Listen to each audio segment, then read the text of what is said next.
Halo semuanya, selamat datang di ulasan kita kali ini. Hari ini kita bakal ngebedah sesuatu yang benar-benar luar biasa. Sebuah pergeseran geopolitik yang jujur aja, mungkin nggak pernah kepikiran sama kita sebelumnya. Coba bayangin ya, ada satu komoditas yang bertahun-tahun dipandang sebelah mata, di panggung global, bahkan sempat dihindari. Tiba-tiba sekarang malah jadi incaran dan rebutan negara-negara besar. Pasti udah bisa nebak kan? Ya, kita lagi ngomongin minyak sawit Indonesia. Khususnya tentang biodiesel B40. Ini tuh benar-benar sebuah ironi geopolitik yang super menarik buat kita kulik lebih dalam. Langsung aja yuk! Nah, coba perhatiin kutipan yang satu ini. Dari dihina jadi dipuja, itulah sawit. Kalimat yang simpel banget, tapi wow, benar-benar merangkum semuanya dengan sempurna. Gini ya, ini bukan sekedar pergantian tren pasar biasa loh. Ini tuh ibaratnya putar balik 180 derajat dalam kebijakan energi global. Sesuatu yang dulunya ditolak, dikritik habis-habisan, sekarang malah ada tepat di pusat perdebatan energi dunia. Menyadari kalau pandangan dunia bisa berubah secepat kilat tuh lumayan bikin geleng-geleng kepala ya kan? Oke, kita masuk ke bagian pertama. Gimana Eropa sekarang berbalik arah soal sawit Indonesia? Di sini kita bisa lihat kontras yang lumayan tajam. Di satu sisi, kalau kita lihat ke belakang, Uni Eropa itu dulu secara aktif dan tegas banget menolak penggunaan minyak sawit. Tapi coba deh lihat realitasnya sekarang. Mereka malah mulai impor minyak sawit khusus buat menghidupkan pembangkit listrik mereka. Sebagai catatan aja nih, di ulasan ini kita nggak lagi bela siapa-siapa atau menghakimi kebijakan negara manapun ya. Kita cuma murni ngebaca fakta di lapangan aja. Dan faktanya, ironi ini benar-benar mencolok. Pada akhirnya, kebutuhan energi yang mendesak itu ternyata bisa mengalahkan narasi kebijakan masa lalu mereka. Efek dominonya, B40 dari Indonesia sekarang bukan lagi sekedar alternatif bahan bakar lokal. Statusnya udah naik kelas, jadi komoditas global yang benar-benar diperebutkan. Bayangin aja, ketika negara-negara besar di Eropa tiba-tiba butuh banget sumber energi alternatif dengan cepat, supaya pembangkit listrik mereka nggak mati, B40 ini langsung melesat jadi semacam kebutuhan mutlak yang nggak terhindarkan di pasar energi global. Benar-benar penentu arah permainan. Nah, sekarang di bagian kedua ini kita coba adu kekuatan antara B40, B50, dan solar biasa. Buat yang mungkin masih bingung, mari kita samakan persepsi dulu. Apa sih B40 itu? Intinya, B40 ini adalah campuran bahan bakar.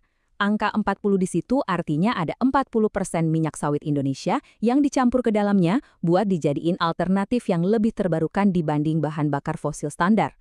Jadi, ini bukan sekedar bahan bakar biasa teman-teman, ini tuh titik temu yang pas banget antara inovasi energi hijau dan pemanfaatan sumber daya alam kita sendiri.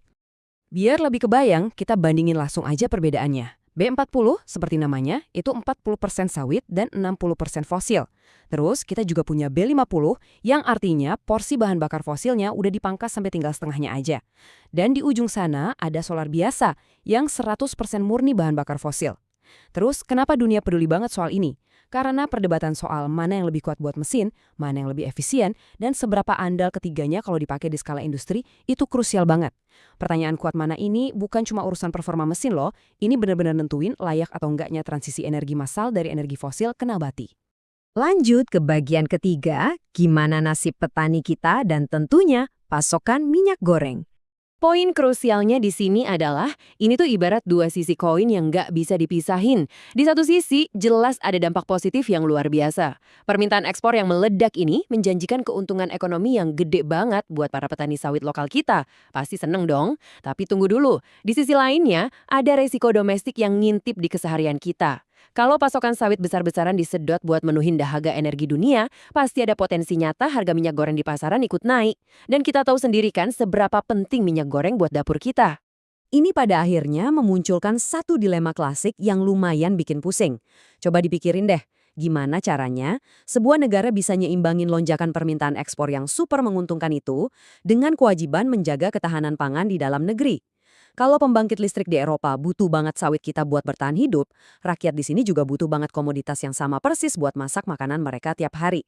Ini benar-benar tarik-menarik kepentingan yang super nyata di depan mata. Sekarang kita masuk ke bagian keempat dan melihat gambaran besarnya. Apakah kita ini raja energi hijau yang baru?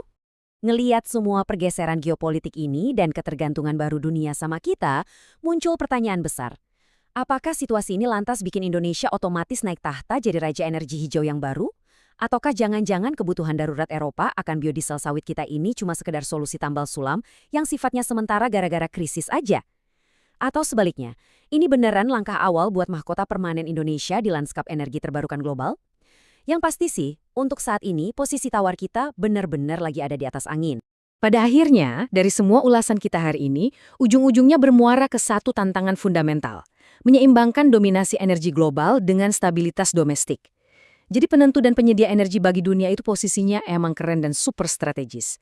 Tapi kekuatan sebesar itu jelas datang dengan tanggung jawab yang sama besarnya di dalam negeri. Kira-kira, apakah pergeseran drastis dari dihina jadi dipuja ini beneran bakal bawa kemakmuran jangka panjang buat bangsa kita tanpa harus mengorbankan stabilitas harga di dapur masyarakat kecil? Nah, itu dia, realitas kompleks di balik tajuk berita yang harus terus kita pantau.